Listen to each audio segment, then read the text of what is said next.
Welcome to the Cole and Dre podcast. I'm Cole. And this is Dre. What up, world? We back. We are back. We got the homie Clifford Mcbean up in the building, man. And for y'all don't know who Cliff is, man, Cliff is a true, he was one of the groundbreakers. I mean, Cliff is, we had a conversation off air.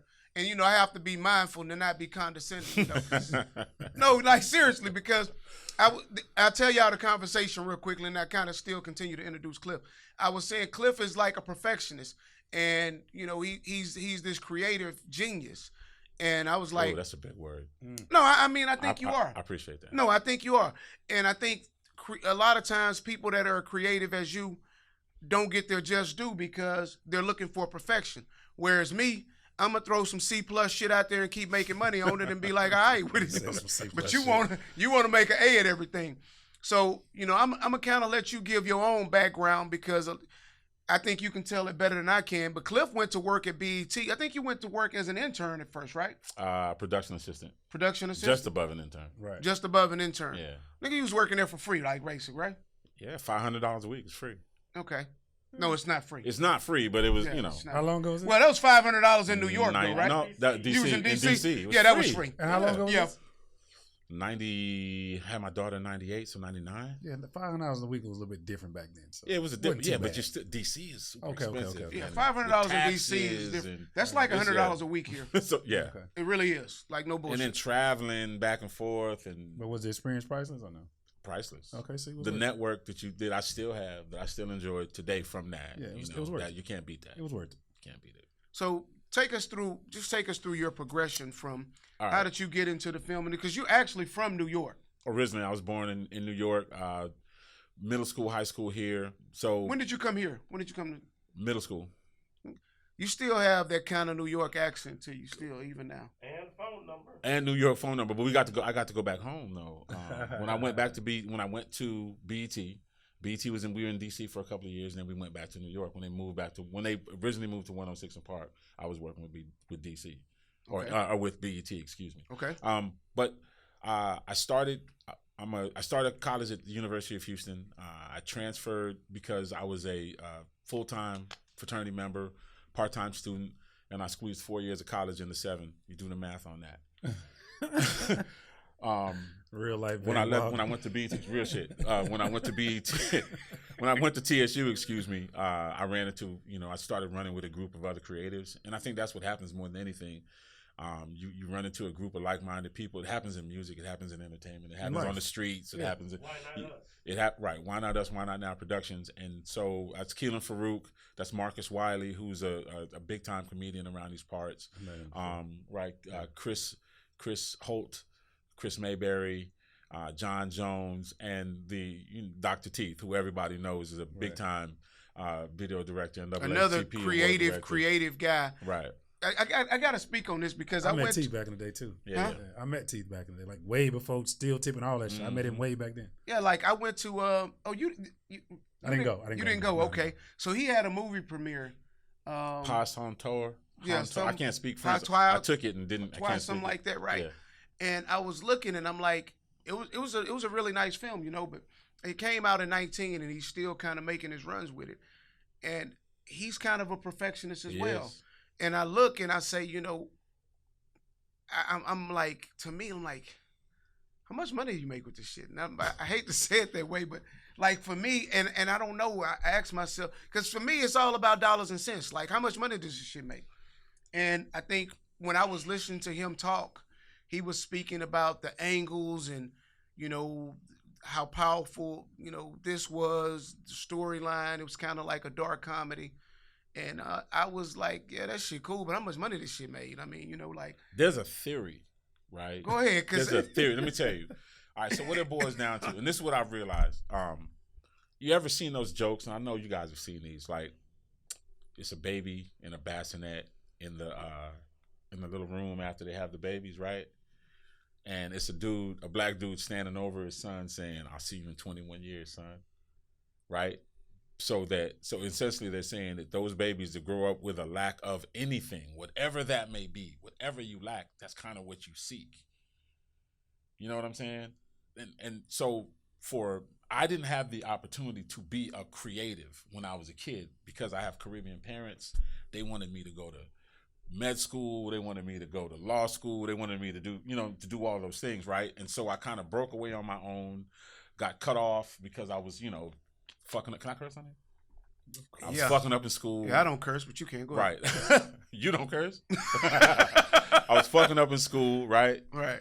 And so when I got a chance to break away and be myself and do what I really wanted to do, right, I fell in love with the arts because this is what I've just always wanted that. So I never really had any support in that aspect, right? Now, I've got friends who, since I've known you, Adrian, that has been the number one question, what you said. Yeah, that's cool. All that shit's cool. But how much money we make off this shit? Yeah. Since I've known you. I've never known you. And so, it makes sense. You know what I'm saying? How much money this shit gonna make? And I think when it's almost it's cursed that for us, it's almost like you can't do both early, or you can't. I found it's difficult to do both. I think y'all were doing what was that? Was that the Jeezy? Get Throw. Get Throw. So y'all was doing that video, right? Yeah, so they did the Get Throw video with Jeezy and Pimp C, UGK thing, right? And I was like, okay, well, I probably can get behind this thing. And I'm like, well, how y'all make money? And I couldn't really. Yeah, exactly. So I was like, well, this shit ain't for me right here. And it's so. But we didn't understand. We just thought you do good work, you do good art, and then the money's gonna come. It doesn't really work like that. Right. I mean, they don't work like that. You have to and see now if somebody gave me that budget, right? I'd be a lot more aware of what was going on here and there, and who was giving advice on this, and who am I having to talk to about this, and why am I having to talk to this person? Like, why does Jeezy have a wardrobe budget so big and he's wearing t-shirts and jeans every day? Like white t-shirts and jeans? Like, these are things that you don't know because you just want the video to be, you want your friends who are other artists to say, oh, that shit's dope. Right. But, after that's done, it's like, what now? So you know what I'm saying? I want to go through your progression, man, and of kind of from B.E.T. and to the Get Throw video and the other creative content things you've done. But I want you and I were talking off air about what's going on in Houston right now with some of the independent films, and you said it was a lot of repetitive storylines, and I'm like, no disrespect to anybody. No, it's okay because crime dramas. Yeah, of course. That's what I think. That's the industry, like, and on the independent level as a whole. I think so, but I just always think that there's so much more to our experience than just that. Oh, I agree. So that's where I'm. When you sit back and look at it, it's like, okay, I get it. Well, I mean, I agree with you. I think it's more to the experience, to the industry, to the experience, and all of those things. But at the end of the day, what most people fail to realize is if you really want to get your creative genius, your creative talents out, you're going to need some goddamn money. Facts. So for me, it's kind of like there are some things I would like to do, but I understand that from a creative standpoint, that doesn't make any money right now.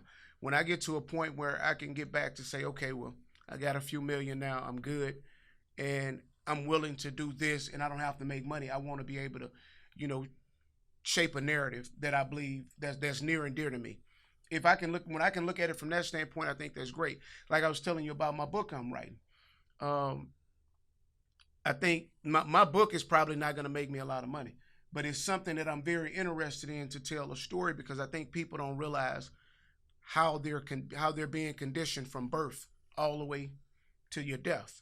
And you're conditioned by your family to start with. You're conditioned by the country you're born in.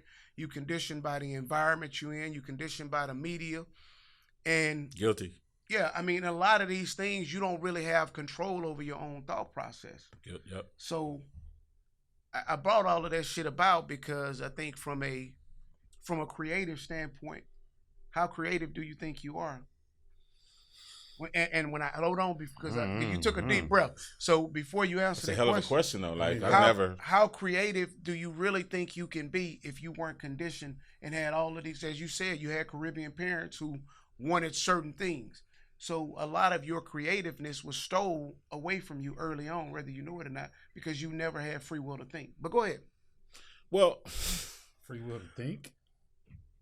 You think you do. A lot of people think they have free will to think, but when you don't really see now, I don't want to take over the whole thing. He who pays the piper. I say this: he who pays the piper calls the tune.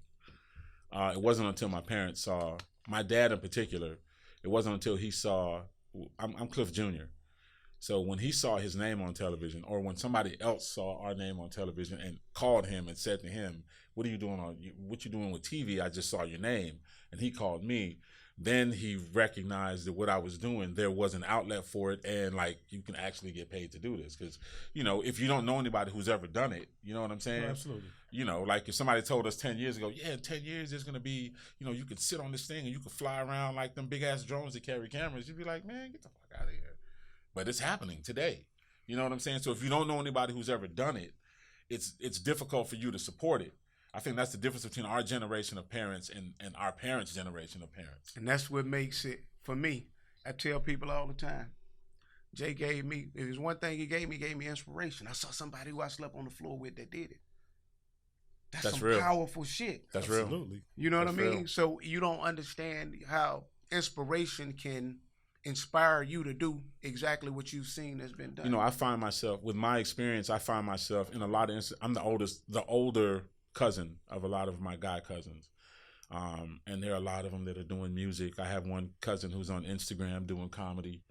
And every time I talk to him, it's nothing but encouragement. It's nothing but like, I see you working. I saw this. I think you should, think about this, but I love where you're going with this. I love the energy that you're putting into this. Stay at it, no matter what you're hearing sideways, no matter what you're hearing otherwise. Like some of the things that I wish I had heard in those moments when, because what plays back is what the people who you are most influenced by and the most, and you're in the most, that you respect the most, what they say about you. Right. So if you're the people who are giving you guidance, and I don't want to say my parents like they were bad parents. My parents were great parents, and they're their own success story coming from, where they came from, right, and getting to the point where they got with us. You know what I'm saying? But having not seen anyone from where they're from do it, they could not give me that encouragement because they didn't see the outlet or the where that opportunity could lead. Right, absolutely. So I think that I take it upon myself. That ain't me, huh? No, that's me. I take it upon myself that when I am in communication with those young cousins, when I am in communication, with my my young artist friends or whomever, you know what I'm saying? I make it a point to say to them, you can be successful at this, keep going, you got to go through this part. And then that, plus I'm fortunate enough to be an adjunct professor at Texas Southern University where I get to work. You're a what? An adjunct professor. What the fuck is that? That means that I'm an industry. Okay, so adjuncts are in lieu of degrees or master's degrees, right? With my professional experience, I was hired to teach on the college level. But I do have my master's degree to be able to teach. What is it called again? Adjunct. ADJUNCT. Adjunct. Okay. Yes, adjunct. And what does that consist of? So say for instance, HCC was doing a class on construction, right? They may not have somebody who has an engineering degree, right? But they may have somebody who's been a project manager for 15 years on some of the biggest projects around the city, the state, whatever. And they're not faculty at the university, but they're hired to come in and teach college level information. Just like in the joint, when they let you teach the class, you wasn't really a teacher, adjunct but you had some experience, so they let you up in there. So you was an adjunct professor. Adjunct professor, yes. So, oh, what? Oh, good. Hey, so here's the thing about an adjunct professor, right? They have been through this shit for real. Mm-hmm. Yes. It's a difference. You know what I'm saying? Right. I have... That's a fucked up thing to say. You really could be an adjunct though. Right. With serious business. With your experience, you know what I mean? Because it takes to make money. It's a mind state. You got to see through certain things. You know what I mean? Like I found it's almost embarrassing for me to tell people what I charge for what I do, right. Because you think somebody, I know I'm worth it, but sometimes if somebody doesn't know what it is or see what it is that you do, they're gonna be like, what? This nigga wanna ask for such and such. And it's like, so you find yourself undercharging, underbidding, and it happens. I don't know if you guys have experienced that, but that's something that I fought with for years. I think You know. you know one of the things you have to do, man, is you have to make a person respect you. You have to, and it's Respect a lot of your work times or respect you. respect your work, respect your worth. Okay. That makes You know, more like sense. I have a situation now. You know, a lot of times I used to just let my partners drop by. We play dominoes, play chess, we kick it or whatever. I'm mindful. I'm far more mindful of my time now. Like if I really fuck with you, we can kick it for a minute, right? But most of the time, you need to send me at least $500 if you want to stay here for 30 minutes. I can't. I mean, I need that. I mean, it's not. I mean, if I'm gonna talk to you an hour, if it's an hour, I can show you on my phone right now, dude. Dude gonna give me $7,500. He needs me for 3 hours. Like, listen, I'm busy. And so what happens in that though, the problem with that shit becomes people that know you, because we know each other, we cool. They can never see their worth in you. It takes other people to see their worth in you. So, you know, it's like shit. When you remove access, it does change it. Yes. Motherfuckers feel like, you know, like, well, damn, nigga, what happened when you get to this point? I understand my worth. I understand my value I bring to the table. Right. Dre, you got a hell of a lot of value. Cliff, you got value. I mean, just with some of the things you doing from a mentor standpoint right now, Dre, do you know how many people want to know what you know? And the knowledge that you have right now, just to say, okay, I can get paid to be a mentor. And these are the things I'm doing. And if you do these things, this is what you can get paid. These are the grants that are available. These are the opportunities that are available. These are the lives, most importantly, that you change by doing these things. Absolutely. Hell, I pay you to sit down with you. I mean, like, literally. I mean, like, you know what I'm saying? Yeah, but he don't want me to pick his brain too much. He'll but just you tell me a little understand the bit, you know what I'm value saying? of being paid to sit down. Right. Right? Because you understand it, He right? understand a lot better than I You'll understand. pay it. Right. Hell yeah. Right. But for somebody who doesn't see that that value in their self. Like, here's the problem, right? Here's what's wrong with our industry right now. Please share. Everybody got a 4K phone in their pocket. You see, you heard your director say, right? Why is that? You heard him, right? Because Final Four is like creatives. well, everybody thinks that they can do it. Absolutely. Everybody, I see people That's like cats who YouTube, rap. Google, and you know, ask Siri, this, that, and the other. And I tell them all the time, man, hey, you can Google that. You don't need me. So how do But y'all? if you want results, and you need, and I tell you, one of the things that I do, and this is something I got to stop doing. I'll take on people. Like one of my guys, he don't have it, so he paid me $1,000 basically to set up some stuff for him and do. And now I find myself not really fulfilling the order because it wasn't worth my time. I'm getting to you, but really and truly, if you'd have just said $5,000, I could have employed a team of people to get this shit done. Right. Now you're asking me to do it, and what I could get done in 2 weeks with my team, if you're asking me to do you a favor, it's going to take you 6 months. Because you get three choices, right? Was this you? Was that me and you that I think we heard this around the same time? Fast, good, or cheap? Pick two. Fast, good, or cheap. Fast, good, or cheap? You only get two. Right. You know what I mean? That's Good and cheap, fast and cheap. Ain't no such thing as Right. good. It's Right. good, fast, or cheap. Right. It just don't happen. Like you just said it. Like if I had a team, one, you're efficient. Two, you can employ everybody to do their specific job, and then that thereby freeing you up to do whatever your job is to the But utmost. it goes back to those saying, man, you pay for what you want. You pay for what you get, basically. Like, you know what I'm saying? Okay, Get so what you pay for. I'm sorry. based on what we talked about before, when you said the budgets for the film, when I hear those budgets, you know what I'm thinking? What's that? I'm gonna have to shoot this thing. I'm probably gonna have to edit this thing. I'm gonna have to color it. You know what I'm saying? Because the crew's the money's gonna be eaten up in lights. Got to feed the crew. Got to move. You got to company moves. You're thinking about how the money will be spent in order for you to be able to complete this project. Right. It can be done, though, because we've seen it done.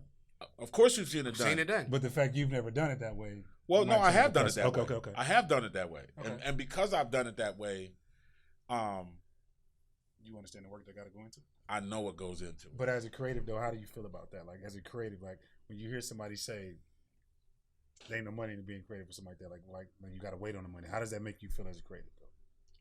It was cool till I started having kids. Because you really say like you was there for the applause from your friends, your peers, and like, Yeah. hey, I did this. Okay. Yeah, like because you want to be held in the esteem. You want to be as good in your peer group, as your peers. Right. You know what I mean? If you're friends with, I'm friends with Adrian. I want to have the same respect. I want him to have the same respect for me at what I do as I have for him at what he does. Absolutely. Nobody wants to be the weak link in whatever their group is, and that weak link can be, whatever you do, right. Whatever your chosen profession is. You want to be respected as the team or as the other people in your right. network. That makes sense. So that's kind of why you want to be seen and recognized for your abilities by your peers. But at the end of the day, college tuition is college tuition. Right. You know what I'm saying? When these kids get to playing travel sports and you got to fly them here and there and this and that and the other, you got to make some tough decisions. Definitely. Yeah.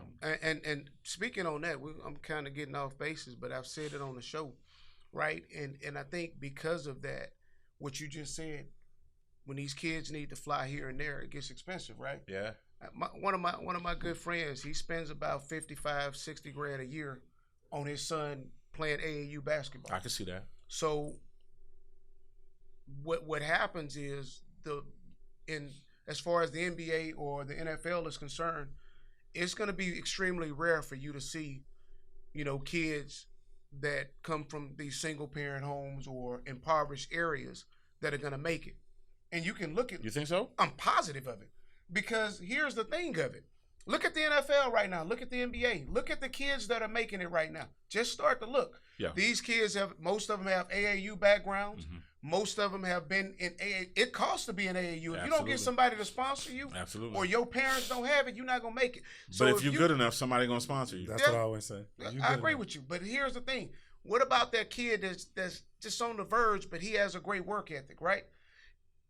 That kid 20 years ago that had a great work ethic, he got to the 9th grade in high school and he worked his ass off. He could make it.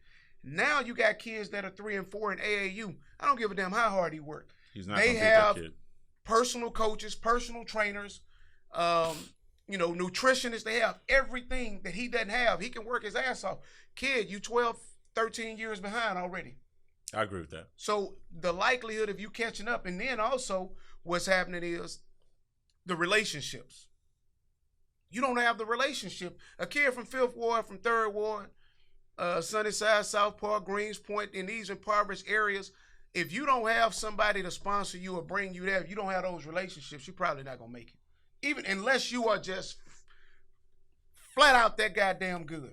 So, but it's bigger than that, though. It's like, we want to do that. Like, you can compare Power 5 to HBCUs, like, you know what I'm saying? Because, you got to be something really, really special to even be considered. Yeah, to be considered. And to go to a Power 5, you got to be on paper before they even see you do anything. Right. You got to reach certain benchmarks on paper. Right. And so I see what you're saying, and some of those things you can't coach. Like you said, you have a valid point, you know what I'm saying? But I'm still like a firm believer in like you. I mean, you got talent, like somebody will find you, somebody will put that check behind you. Because I played on teams where I know my mama couldn't afford that shit, but I was just good enough at that point in my work, Trey. You was good enough. So somebody paid for me, like, you know what I'm saying. So I thought about something you just said. Okay. And you said, and when just a second ago you were talking about these kids that are training and they're kind of singular minded, and the truth is you heard big time athletes like Deion Sanders and other big athletes saying making a kid focus on a particular sport too early in life is bad for them. Very bad. Right. I think so. But it's the same thing with your career. Like when you're a creative, right? If all you do is this, I direct, but in order for me to get to the point where I can just direct, right? In the beginning, I have to shoot and edit and fly drones and move tables and be the PA and do all these different things, right? At a certain point, if you don't develop other skills to bring in revenue, like what would have served me well while I was being a creative was going to real estate school, getting a CDL. Something that would have given me a guaranteed income. Give you some cushion. And giving me some cushion so that when I am being creative, there's no pressure behind being creative. I can just create because everything else is taken care of. When your bread and butter is trying to be a creative and you're looking at a $25,000 budget for a film, you're thinking to yourself, I'm going to probably do this for about 14 days. And I know I'm going to want to put all this money into the production because that's a micro budget. Would you agree? Yeah. Of course. I'm going to walk away from this thing with very few dollars initially, and the light bill is going to be due. Whereas if there was a fallback, if there was another stream of revenue, right, that I didn't have to, like, there was no pressure, things would be a lot easier for creatives to say, hey, yeah, I'll take these smaller budgets, I'll take these things, and I'll be able to crank these out because I'm not worried about paying the bills. I'm able to take care of that on its own and think long term, think down the road. I mean, and that's what, you know, as you were talking, I was thinking to myself, like, yeah, because how many different streams of revenue do you have? Not to call your pocket, we don't have to go into no numbers, but I've always known you to do this, and then I'm doing this. Even when I toured here, I was like, makes sense. When I walked up to the building, seriously, when I walked up to the building, I looked up at the building and I started laughing to myself and said, and Lana will tell you, I said, man, Adrian probably owned this motherfucker. Not yet. It won't be. That's what I said when I walked up to the building. I looked at the building and said, yeah, I could see AC owning this building. Yeah. Because your programming is, you've done all of these different things and you've been able to figure out all of these different substantial revenue streams to make things happen. But as a creative and being conditioned to go to college and do this and that, and you have this one singular thought, and there's almost no way around it. You know what I'm saying?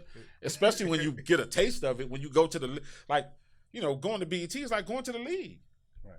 Like That's you know, the spot, yeah. Because you're on network television. Right. Everybody don't get to network television. Then I left there and went to another network. Then I left there and went to another network.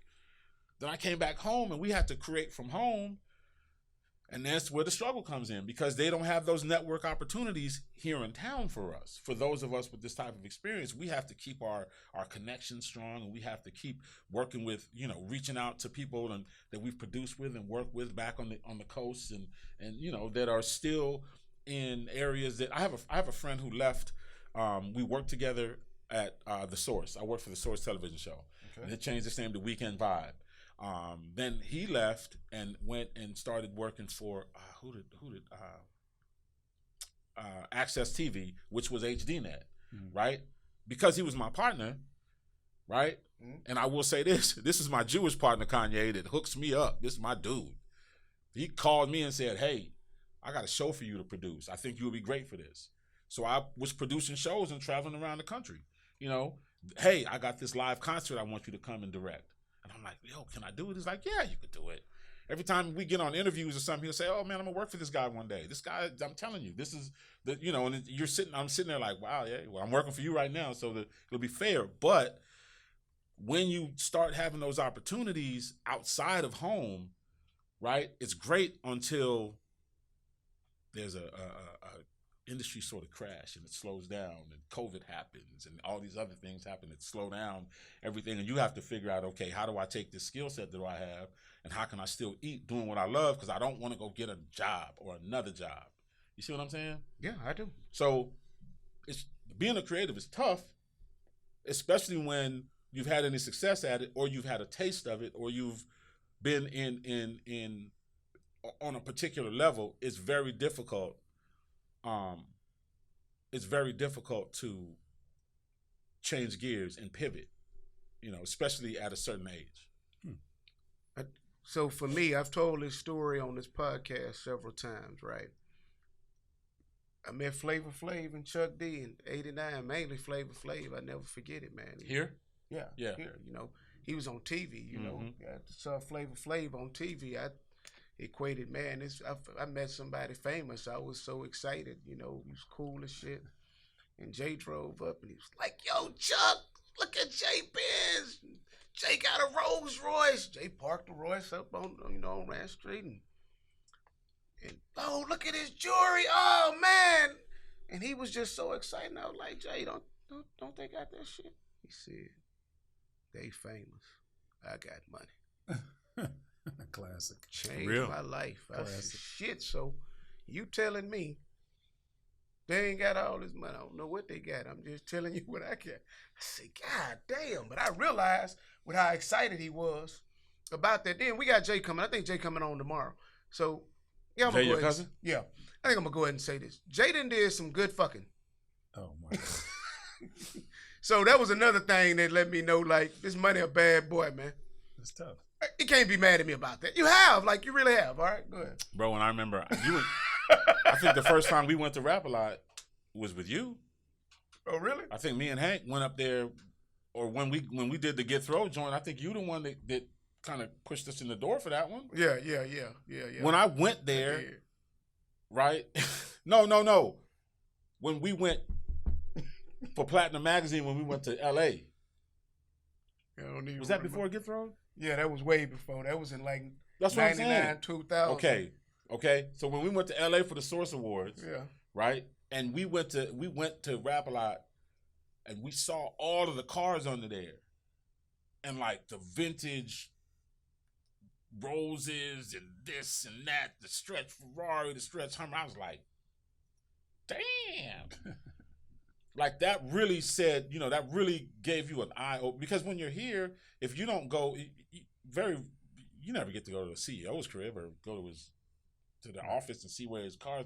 When you went to Rap a Lot, you're like, oh yeah, there's some music, there's some money in this music, Right. You know what I'm saying? If you didn't know, Here it is. here it is. Facts. And Shout out to Jay, man. I can't wait to visit you. that's the Shout out coolest to man in Jay. the world. Jay coming through. He said he gonna. I told him, he wanted us to come to him, and I told him I just really appreciate you coming to the studio. So he gonna come to the studio. That's some cousin stuff. No, he go to everybody else's studio shit. He be going. I told him I seen you on other podcast shit. He talking about, but I don't invite them to the house. I don't know. I don't know how to take that one. I thought it was cool in the studio. I mean, it's a cool spot. Yeah. I mean, like I said, plus I want to come and see you anyway. Yeah. You know what I'm saying? Okay. And I'm glad we didn't talk before. I purposely didn't. I knew I was going to come, and when Lonnie sent me the videos of the podcast, Our producer, Lonnie Green sent me the videos. I was like, oh shit, AC is on the podcast, because I didn't know. You didn't know? I didn't know. Yeah. And then when I saw, I was like, oh hell yeah, I'm going. I got to see my boy. Shout out to Lonnie, man. Yeah, Lonnie stayed after it. Stayed after it. Lonnie is one of my closest guys, right? And he You got to be real close. he can't see. Worth it. He can't see worth shit. He kind of looks at his phone like this. Like literally he does. If y'all know him, y'all he can't call see. Lonnie, y'all home. Y'all wrong. No, that's my Facts. He mom. just Both did of it y'all trying to did get like in the this. key. No, look, he was getting in the room, and I was like, oh yeah, Lonnie can't see. Why? I'm like, why don't you get glasses? But now what Lonnie can see is any fat ass that walk by him. I don't know what it You don't is miss about that. He not gonna miss it. He can see shapes. And he can see shapes, and Lonnie, I put Lonnie up against. I don't care how much money y'all got. I don't care how tall and good looking you is. Whatever you think, I put Lonnie up against y'all. Lonnie got that secret weapon. Man, I don't know what it. Hey man, I ain't never seen. Listen, we was in Biloxi, Mississippi for this Reggie Johnson and Roy Jones fight. I never forget it. So the fight was over with. Roy won. We hanging out, right? So Lonnie said, I got us two. He called me, paper, I got us two. Like, all right, let's go through. We go over to these girls' house, and which I don't like to do, first of all. I'm like, Lonnie, I don't want to go to their house. Let them come to In the room. Biloxi, especially. Like, nah. So we go to this girl house. Lonnie like, nah, I gotta fuck her. She fat. Oh, she got a fat ass. So we get over here, and the girl acting like she wasn't with it. So I'm like, hey, cool. No problem, man. Lonnie, this was at like 1 o'clock. By 5 o'clock in the morning, Lonnie's still working the girl. I can't make this shit up. She pulled her skirt up, and she said, just get a nut and leave, please. You just come on. Hell, I seen that work. I had to go to work on the other front. Like, wait a minute. There's something to this persistence thing. What? Weren't you just talking about discipline? Man, Lonnie is the most persistent person I've ever seen in my life. Love Lonnie Green. Good dude. Listen to me. If y'all want somebody, if you need somebody to call somebody and get something done, I promise He's going to do it. It's like He did not take no for an answer. No, he don't take no for an answer. You can't subtly blow him off. He ain't taking it. That's why I think that's a part of it. I just hope he's safe on the streets with a driver. I don't need him behind the wheel. But he don't drive at night. He good. He pretty good at He not don't need to drive in driving. the He fucking shouldn't drive in the daytime. daytime either. Yeah. And this is so funny, man, because we getting off subject. This is how you have to be. This is how you got to help your partners, right? So I had this was a while ago. I had a hookup at the driver's license spot, right? And he was like, "Hey man, tell her to get my license for me." And I'm like, "Damn, Lonnie. All right, Lonnie." So He didn't go take the test, did he? So no, listen, Lonnie, go damn over sure ain't there. passed. So the So girl take called the me. test. She was like, "I do this for you, but I don't think it's safe."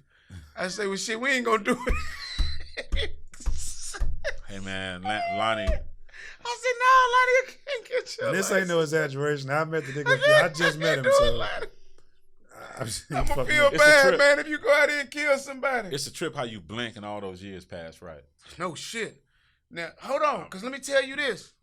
There's two things Lonnie can do. Y'all don't get it twisted. The nigga can fight. Yeah. You don't want to. Man, I'm not believing that shit. What? Can. He can't fight right now today with that badass eye. I don't give a fuck what y'all say. He With will his never eye? see it Hey, coming. man, listen, we gonna go. right. We gonna go. I mean, I'm gonna take y'all word for it because y'all know Listen to him, me. but I have a hard time believing that. That Not may be saying- why. That may be why he does it so well. Because whoever's looking at him, I'm like, just I'm gonna saying, watch this. It ain't even that though. It ain't even that though. I just feel He's like in a when you perpetual can't fucking hook see, already. but when you can't fucking see, Well, I tell you what. I mean, I have no. Yeah, we beef gonna with keep Lonnie. it pushing. I have He's no beef game. with So- Lonnie. but and again- I'm not saying he's not. You know what I'm saying? Yeah, yeah. I'm just saying for me, whew, But at our age, we don't need to be fighting at all. I don't want to do no Yeah, fight. I don't want to do Yeah, But nothing. I'm telling you, man, he gonna cute out line. I didn't seen him. You know what I'm saying? He had to. He handled one of his bros so Was bad. it was one it time. before the vision problem though? No, Mm-mm. it He was always not. had the vision He's had the problem. vision Oh problem shit! since I. So could y'all think. been knowing about this? Yes. Okay, nobody warned me. Yeah. Yeah, it was like, yeah, he's never But you been know able what? to see I it. ain't finna get online it like that. Listen, man. Yeah. I'm gonna let my partner make it. But- Shout out to LG, man. But let's get back to the conversation. Yeah. at hand. All right. Come Because you made a statement earlier. You said Kanye about when you mentioned your Jew friend, like you said. Why'd you say that? I think Kanye went above and beyond trying to. I think he was on some shock media. You know what I'm saying? Shock me. The Jewish media. After a while, I was like, come on, bro. Any truth to it? I mean, you know, who owns what? So, you know, there's a lot of things that he said that were not lies. Okay. That were technically, well, if you go and look who, like I said, who owns what, you know, and this is not any knock on anything, but we know that the Hollywood has been run, you know, there's a certain group of people that have run Hollywood since the beginning. There's a certain group of people that are in charge of the media. They own the media outlets, and that's not a secret. Okay. But now, I think when people start, I think it's his rhetoric starts sounding like conspiracy theory, when it's like everything is just, they're doing this. There's this overseeing group that's just cherry picking what we're able to see and hear and all this stuff. So I mean, you know, You think any truth to that part? Nah, I think when you get to, you know, people raise their eyebrows when you get to a certain level, and you get to certain platforms that reach a certain number of households, then people pay attention. I think I it's don't been think, like you know, that. I don't mean to cut you off. No, that's fine. But I think it is some truth to that, Dre, as far as, especially prior to social media and outlets like what we have where you can say anything. I think, you know, the big conglomerates were able to truly control the messages that were out. And even now, to a certain extent, those messages can still be controlled. Now, I believe that exists in music for sure. But you know, let me say this: like, I'm a big ESPN guy, big sports guy. Like, you know what I'm saying? So I just look and see how they pick and choose the stories and stuff that they keep at the forefront of their shows. Brett Favre. Like, you know what I'm saying? Brett, they don't talk about it. They do not. They ran Deshaun Watson in the dirt. They don't talk about the Redskins on it. They don't talk. They about didn't that. talk about the Suns on it, but they ran Udoka in the dirt. Like, all this around the same time. Yep. And they steady running the Draymond Green story. Yep. When we hear everybody say that's kind of common in practice, maybe not to that extent, but play teammates fight. So it's to me, I believe that they pick and choose the headlines. It was very good. That Like, was you know a what I'm very saying? good example. So Right. it's like, all those are solid. so if I believe that with the little things that I pick up on, I'm not in the game as deep as, you know, yeah, whatever. But, you know, hearing those things, like, it makes you wonder. But, you know, my next thing is, you know, I've seen people make racist comments and be forgiven. I've seen people make, you know, all kinds of comments and be forgiven. But you say something about A certain a groups, certain group of people is considered anti everything. Yeah. Anti. you know what I'm you can saying? stop It's- at anti. anti-Semitic and it's or hate anti speech. or homophobic or anything. Right, and it happened with Jay-Z with the story of OJ song. Like, you know what I'm saying? Mm-hmm. The thing he said about, you know, that the particular group of people. Mm-hmm. And he was like, well, hold up. I was in the video, I'm showing black people spit out watermelon seeds, all the stereotypes. All the stereotypes. If I can do it to myself, what makes you think I can't? Why is it not okay to do it to y'all? I Like, agree. why do y'all get to excuse yourselves from any type of, and like he said in that interview that, you know, y'all are profiting the most off this hate speech we spew amongst each other, and y'all are profiting the most off of us. Yeah. So, and we're gonna sit back and say, "Oh, he's crazy," because now we can paint this picture in our media control world that we can say this person is on meds, this person is. We can paint whatever picture we want because we don't want to see what he's talking about. But it would have been again my issue with that particular interview, and I watched the whole thing. I'm glad you said you watched the whole thing. I did too. It took me a minute. Yeah, of course. But I watched the whole thing. I think that it turned the message was overdone, right? He could have gotten his message across and said the same things, the same exact wording, but not look like he was taking every single opportunity to make it about the Jewish media. But I think the he Jewish should. media, the Jewish media. But like he said, Nick Cannon got in trouble for what he said. But Nick Cannon didn't say anything. Right, Nick but Cannon he sat next to somebody who said something. But he still lost. He did. You know what I'm saying? Well, he had to apologize. But why do we got to go through that, though? Why do we got to go through that? John Gruden ain't apologized yet. No. Ain't nobody said anything about him. And I keep going back to that because that's usually what my focus is on. I'm a sports Yeah, but guy. if he was trying to get on BET, he would apologize. I mean, but he's trying to get back in the NFL. Well, not now, not BET now. But I'm just saying, though. But why is it when it's that particular group, it's always... You know they what I'm run saying? shit. Again, I mean, who it's pays pretty the simple piper because they calls run the shit. tune. Absolutely. So in his fight, I'll say, in his discrepancy, his argument, he's basically saying like, treat us like the good people y'all say y'all claim to be. I get it. You know what I'm saying? Make us like, you know what I'm saying? This is our culture, and this is considered hate speech to y'all, but y'all profiting off of it. Why is that okay? Why do you feel like that's okay if this is considered hate speech? Because the shit some people say is like crazy shit. I mean, music has gotten it's weird. It's out there. I'm But not mad because some of the shit is entertaining. I don't like it all, but some of it's entertaining. The financial position that he's in at the moment puts him in a good position to be able to say things like that. But that's why I believe he's the one to say those things I for the plight of the totally people. agree with that. So as somebody that looks like Kanye, let's hope that he stops making defamatory comments about George Floyd.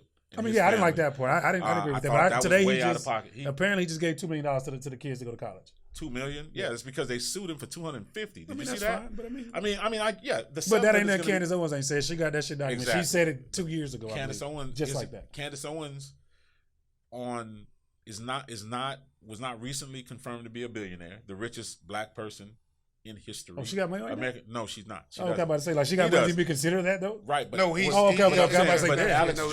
Alex Jones just last week got nailed for $900 million for the Sandy Hook comments. Yeah. So, we're going to start seeing, I would bet you that this is just the avalanche is about to start with people getting sued for making, false information, false claims, defamatory comments. I think it's going to become commonplace when, personalities and platforms make these statements like that. The families of these places are going to start suing them. But see, now we took the focus back off what he was really saying, what the biggest part of the interview about. We took that one part, and we lost focus. So please bring us back into focus. And what do you think about the biggest media part? coming? Because I think media is one of the main factors in society right now today. With everything, media controls everybody's attention. Not everybody, but we're in a deregulation right now. I mean, fair, but I'm saying fair. But I'm saying when one group is considered the gatekeeper, and you can't say a word about these people, word, you know what I'm saying. But that to me, if it's supposed to be free speech, apparently, if we live in a, you know what I'm saying, like why is that? Why is it always? Because in order they just off limits. Because they bring up what happened to them is crazy. I mean, fair. I mean, until this deregulation results in. And I'm not defending Kanye. I'm just talking about the conversation. Like I get it. I'm with you. I'm totally with you on that because I've been able to not feel one way or the other about it. You know what I'm saying? I sat back, I watched it. I thought it was very interesting. His points were very, in the midst of him going back and forth and some of the weird. I mean, he ran a little bit, but he was also dropping some fucking gems in there. Yeah, if you really watched it, he dropped some fucking gems in there. So I really can't. I think you should watch the whole thing. You gotta watch the whole thing. You gotta watch the whole in thing. all fairness, sit down and. Because I mean, he had them Kanye moments. He was ranting a little bit, but he also had the moments. He said some shit like, "Whoa." Yeah, you got to. It made you think like, "Damn, like why is it?" You know what I'm saying? That's where I'm at with it. Like, you know what I'm saying? Like I said, I'm not at that level of, like you said, at that level. Until we start offering the level up, right? Yeah, of course. Until, like, the Kanyes, right? or Bob Johnson gets back in the game, or a lot of these other black billionaires who have, like he said, big B's and little B's, who have big B's, are able to create and fund the platforms that allow freedom of speech and free speech, or at least allow us a platform that people have to be mindful about how they speak to us, and have to be mindful about the messages that are put out that shape our kids' futures. Right? Until that happens, I think we're always going to, because the level up, just in a couple of days, all of these podcasts that reach a certain level, they, go through a platform, and sometimes they get taken up to the higher levels. Well, who's owning those higher levels most of the time? I mean, right. And so you find yourself in even then though, but they own the higher levels. But who control the culture though? We control the culture, and we getting the least. My boy, God, and we getting the least out of the culture though. So. Von Butler used to say, "Black folks will make you famous, white folks will make you rich." Yeah, that was his statement all the time. Black folks make you famous, white folks make you rich. Like we'll be talking about, such and such is doing this and that and the other. Then you start talking about the deals, right? Right. Gillian Wallow, $1 billion worth of game. Mm-hmm. I was with Gilly last week when they were here. Mm-hmm. He said there's going to be a huge announcement about their podcast. Probably make them the largest or the richest. I heard about it already. Right. Even bigger than Drink Champs. Yes. Because I prefer Drink Champs over there. I ain't gonna lie. I mean, that's like cool, but the level up is going to be... Yeah, I can imagine. You know what I'm saying? Some Joe Rogan status type shit. Yeah. I got you. They finna get a bag. Yeah, bag. They finna get a bag. But I mean, they have a unique balance of young and old. Yeah. You know what I mean? Yeah. But, they have controversial topics, though, so people pay for that kind of shit. You know what I'm saying? And I mean... But I still think that even with controversy, they are mindful. Everybody know, with cancel culture being what it is, you got to be, like if I got to the bag right now, and at my age, I would have to be mindful. Yeah, as much as I want to consider myself to be, a free thinker but and I think you got to be mindful. But I think what makes Kanye the one to speak, he got the bag. He got the bag. Not only that, he has the gifts to recreate the bag. He's good at so much shit. Facts. Everybody ain't good at the nigga got facts. He can rap. He can produce. Facts. He can design. Facts. You know what I'm saying? He's a different motherfucker. So Facts. You know what I'm saying? He's so a I feel like he is culture. So he I is. feel like instead of saying, "Oh, Kanye crazy," let's listen to what Kanye really talking about. Now. I don't agree with everything he says. Genius is often misunderstood. Absolutely. And I keep referring back to the Breakfast Club. And I don't want to keep harping on Kanye, but I remember the controversy that came by. I'm like, what the fuck did he really say? I went back and looked at it, but I saw it years later. Yeah. And I was like, well, damn, when this interview was? I mean, Kanye got on national television and said George Bush doesn't care about black people. Right. And at that time, he was right. Kanye is the only He got on TV artist. and did that. Like, he's been letting them hang since then. So the stuff he's saying now shouldn't surprise you. Right. It was a Katrina telethon. The most watched shit we've ever seen. Yeah, it was crazy. Everybody was looking at it. Every celebrity was on this shit, and he's standing next to Chris Tucker. Chris Tucker's looking at him like, oh, shit. But did you just say that? Did you just say that? Exactly. And with a straight face. With a straight ass face. George Bush doesn't like black people. So that's why I'm like, you know what I'm saying? And I feel like as our people, man, we so quick to miss. He's gonna bounce back on this too. Yeah, I don't doubt it. But remember, he said, "I don't mean to interrupt you, Taylor. I don't mean to interrupt you." Yeah, facts. But Beyonce had one of the best videos of all time, and he was right. And he was right. And guess what he did though? Bounced right back. No, fuck what he bounced right back on. He made Taylor Swift so much fucking money by that. Everybody wanted to know who the fuck Taylor. I listen to country music, right, but Taylor Jam though. Yeah, Taylor Jam. Like I already knew who Taylor Swift was, right? But it was so many people that started listening to who is this? So you know, the same thing. I think when you think about what he's done and his quote unquote antics, I think he's right there with Dave Chappelle. Then you give him $1 billion too. I mean, you have to expect him to go farther than we talked. You know, but the things that he was willing to say when he was still a lowlife. You know what I mean? And when I say lowlife, I mean Polo. When he was still in that era of before he got some money. Before he got some money and really was super designered out, he was saying that shit. Right. Because if you go look at the documentary, he did the Genius, whatever. Man. He was on this, and the shit his mother said was like, "Oh, you know what I'm saying?" So that's where I'm at with Ye. Like that's just where I'm at. That's me personally, my personal opinion. Yeah, I get it. So I'm the type of dude, like he said, man. You know, if he by himself, he gonna look crazy. But if we all go with him, it might look a little different. I mean, you know, and that's just my opinion. Like you just said, like I mean, I don't think he hate all particular race people. I think he is upset about the way things have been done and ran in that business because he's not the only one that speak about it. Other people speak about it. They don't speak about it the way he speaks about it. he's not wrong though when it comes to, you know, there's a lot of these parent companies are really benefiting off of, you know, black people selling our own demise to each other. Right. You know, and as black people, we just don't seem like we just can't get that part. Like I said, I mentor kids, bro. So for me, some of that shit be super personal to me. Me too. Because these kids, like they see the shit that they see, they live feel like that's real life, and it's not. Yeah. And it's really, really not. It's so, it's such a fictitious lifestyle, man. Like it is like I know some of these niggas y'all glorifying. And like, you know I what? know them. I've been around them, and they're not that. No, they're not but that. You know at what's all. worse than that? Real shit. Because we are melanated people, we cannot fight that drum. Yeah, we can't fight the drum, but you get what I'm saying? But like meaning that when that message is being put out there, you put a beat to it, we can't fight that. Yeah. Like there's shit that we listen to, there's shit that I listen to. I am 50 plus. Right. Right? There's shit that I listen to. And I'm like, damn, this is some bullshit, but damn, it bangs. You know what I'm saying? But you know why don't you can listen to that music and not be in that line? Discernment. Right, because you understood your father was in your household, I assume. And he taught you a way. Like, you know what I'm saying? I didn't have my father in my household, but I had coaches and other, you know, that, hey, this ain't, you know what I'm saying? Like, I get it. So that conscious choice that, you know, But I'm just saying, I mean, just like from a scientific perspective, because, you know, melanin vibrates. There's a reason that we have the rhythm that we have, and we're able to when we talk about vibrating high and low vibrations, that's us they're talking about with that. Right.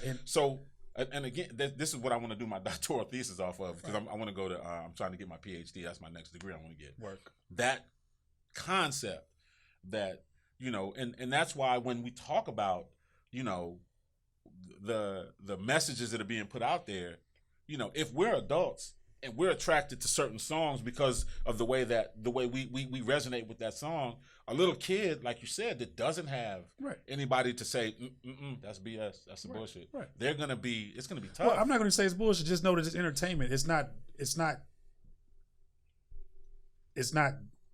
law. It's not etched in stone that this is what this is. Like everything he's saying, that's what he's doing.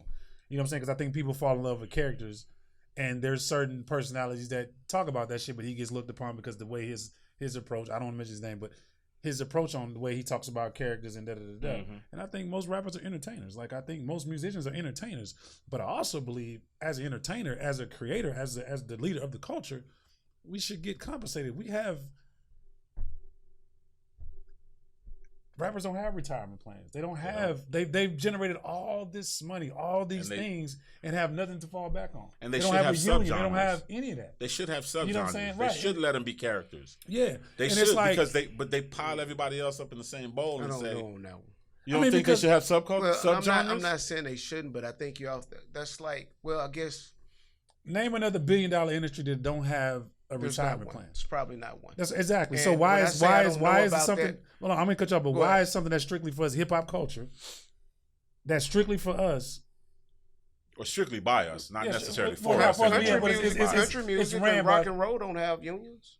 No, but rock and roll has subgenres. Rock and roll has they can compartmentalize certain types of music and certain forms of the same entertainment that fall under a large umbrella, because you have heavy metal, you have classic, you have folk, you have pop rock, you have... But you don't hear the stories about them getting jerked like you hear the stories about us getting jerked. No, you don't. You know what I'm saying? I don't know if it's lack of knowledge of reading contracts. I don't know what that is. And also, but you don't have the stories of us getting jerked like we getting jerked. Like, you always hear about an artist in a bad country. You always hear about an artist not owning something. When an artist try to go at this master, he can't. It's just...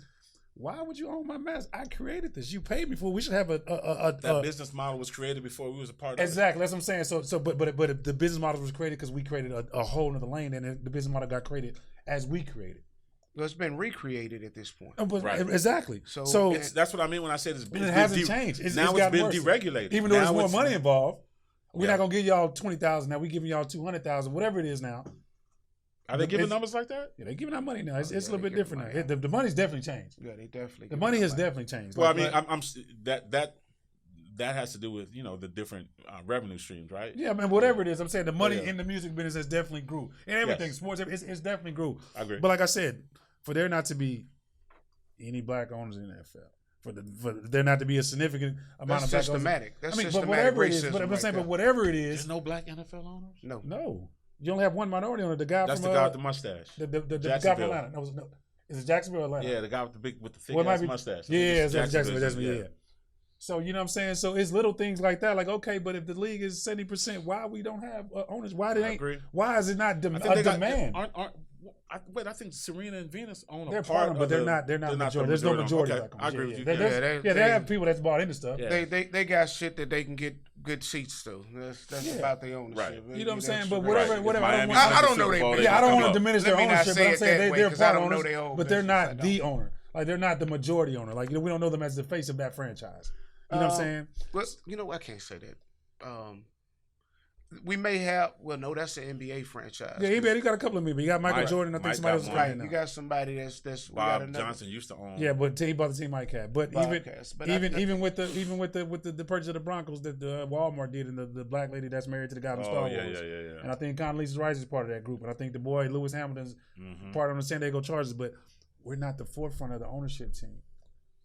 You know what I'm saying? Like you it's, got to realize how far behind we are. That's what I I'm mean, saying. no, We're agreed. still- So Agreed. I mean, We're But still- for the amount of money we generate as a culture, the money we spend, the money we generate as a culture. well, that's also a matter of what I was talking about in my book a bit about being conditioned. Because if you look at it, we spend 98% of our money in our neighborhood outside of it. Oh, agreed.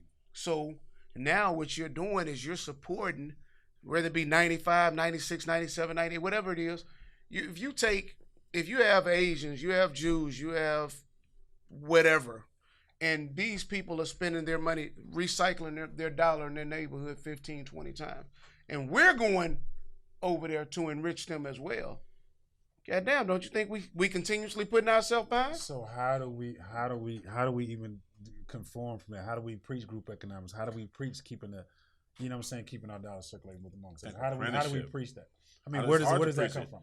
But I think We've been preaching it. I think apprenticeship is a big deal. And hear me out. Okay. When we look at artists, when we look at athletes, none of us are amazed by that. Why is that? Because we probably played sports with the kid. Yeah. Or we probably knew that little dude could rap when Right. you used to freestyle with him in the bathroom. Or you seen somebody better than him and just didn't Or make you it? seen 'cause he's somebody so- better yeah, than him yeah. that just didn't make it. Yeah. When people from other cultures step into the realms that we're successful in, they are the exception rather than the rule. Oh, facts.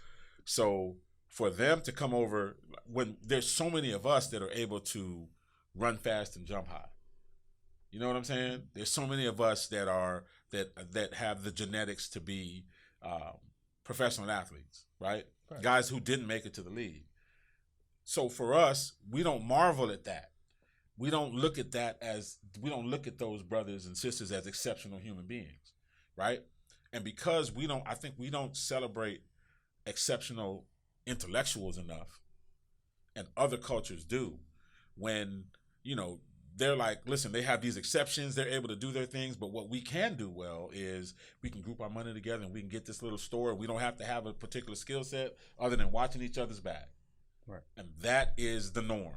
Whereas our norms are art related or athletic related or whatever that or being able to cook, culinary skills, or just strength. Those things are so commonplace for us. It's not a big deal for us if anybody does it. So do you think, once again, we go back to the media, do you think the media pushes those things in the forefront to make us aim to that? Like, to make us seem like that's the only thing we can do? I don't know Yes. if you blame that on the media. I mean, Yes. but what else did you get from? And let me tell you why I say yes. Because if you take a look at, let's say, South Korea, you take a look at Russia, you take a look at different countries, right? China. Their algorithms are built differently. So just like when you look at Instagram, you look at Facebook, this is all algorithmic built. So we can set these algorithms to feed you and push things on you that are entertaining to you. Right. So and like I don't like TikTok because I watched my son, probably about a year ago, and I just sat here in my office, in my home office.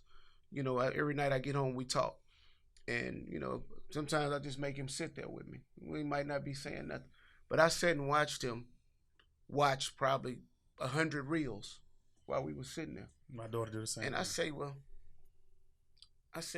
watch this, and he said it was too long. So to me, with TikTok and even, we guilty of it. Music.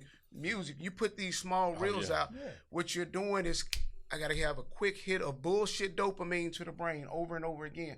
So what that does is take away from you studying for something long term. How likely are you to read a book? Because your attention span ain't Your attention span is gone. Like that. How likely are you to watch something educational? Very unlikely. I have reprogrammed you that you need a hit. If it goes past 30 seconds or a minute and a half most, You're this out shit of is there. boring. So why do you think that though? If these certain group of people control most of the things we watch and see, like far as media and these companies that produce media? I don't know. I don't know.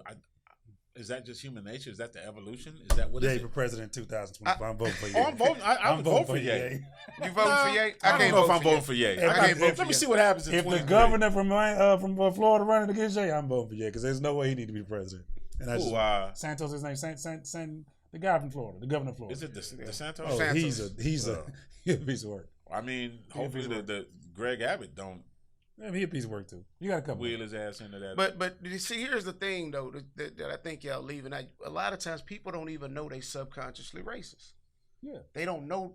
So What do they even call the it? programmers, they don't changed even the name. realize. You know, they changed it. They changed it. When subconscious racism is called implicit bias. Implicit. Okay, they don't know they're implicitly biased. They don't know that Right. because This shit is crazy. it's just there. And Yeah. I don't think people understand the power of the subconscious brain and the mind, how it works. You know, how we. I That's where told your this dreams story. come from. I told this story. You know, I was telling the story on the podcast. I've said it a couple of times. One of my guys, you know, good friend of mine, man. We this one of the homies, right? I been in rehab over and over again. There's two of them. One of them happens to be white, one's black. One of them, this dude, I bought him clothes. You know, got him cleaned up. We get on the elevator. It's a white lady on the elevator. Now, mind you, I just went bought this man some clothes, got him a haircut. And, you know, just took a bath probably in 3 or 4 days. Like, damn, come on, get your shit together.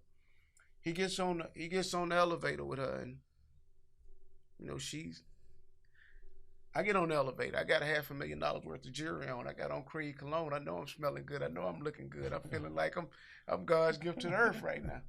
Work. I was so I wanted to go off and I just didn't. I just laughed, but I'm like, It makes you want to just at him just to like damn, like he the one there. who broke. Scared, be scared of that now. But you know, she couldn't think like that. I look like a savage. And as I said, y'all, I'm talking about my book now because I'm gonna finish it by the end of the month. Most people don't understand why racism exists. So if y'all don't, this is what I wrote in the book. If we eradicated racism, we would eradicate all other races outside of the black race. If you don't believe me, the example I gave was Barack Obama. Barack Obama has a white mother and a black father. He turned around and married Michelle Obama. If you look at their kids, there is no reference that you would believe those kids had any white in them. But if you put them on a picture with their grandparents, with their white grandmother, and then put them on a picture with their white grandmother's mother and father, they don't exist anymore. Their genes have been eradicated in 2 generations. Do you think a motherfucker will not want to see themselves? I mean, Do you honestly think if you Mexican, if you Italian, you whatever you are, if you allow a nigga dick to get in there, you might not exist no more. I'm just being real. I hate to say it so explicit, but that's just real as I can get. And that's the reason why it's like, whoa. So we have to say they're inferior. We have to say they monkeys. We have to say they savages. We have to say, you know, have to make them undesirable. We have to do everything we can to make them undesirable. Because if you desire them, that's a problem. And I hate to say it that way because I think it's a situation where I understand it clearly. I think a lot of people don't. But what happens is, I think we're far more desirable. Black men are, and that's not a knock on white men or Mexican or anybody else. At the same time, it's just one of those things. We loved and hated, bro. So you know, I think that becomes a problem because here it is. The melanin in our skin will knock out everything else. We have the strongest genes. And so now you're saying in 2 generations I won't exist. You know what? Do you go to the gun range? No, nigga, I'm a felon. I'm sorry. I thought as I said, I was like, what the fuck am I asking? Yeah, I'm a felon. All right, I go to the gun range. I used to. I can't go no more. You know, when I go to the gun range, I stopped getting the black targets. My wife and kids will tell you I don't buy the black targets. And I looked at it and I thought to myself, why is it so easy for these cops to shoot these black kids? When they go to the gun range, the 9 times out of 10, the target is what? It's a dark figure, right? Very rarely do you see a white or an Asian or a Latino. Even in the practice pitches, they're mostly black people. They're black. Right. What? No. I mean, even let's not. Even if they're not people, it's a black. They did a study when they showed the silhouettes for the training. They're usually black people. Yeah. With urban fashion sense. Yeah. Scully, hoodie. You know the shit that we're wearing now. Yeah. We're all professional grown men. Subconsciously training. And they're training you to say this is the threat. This is the threat. Yeah.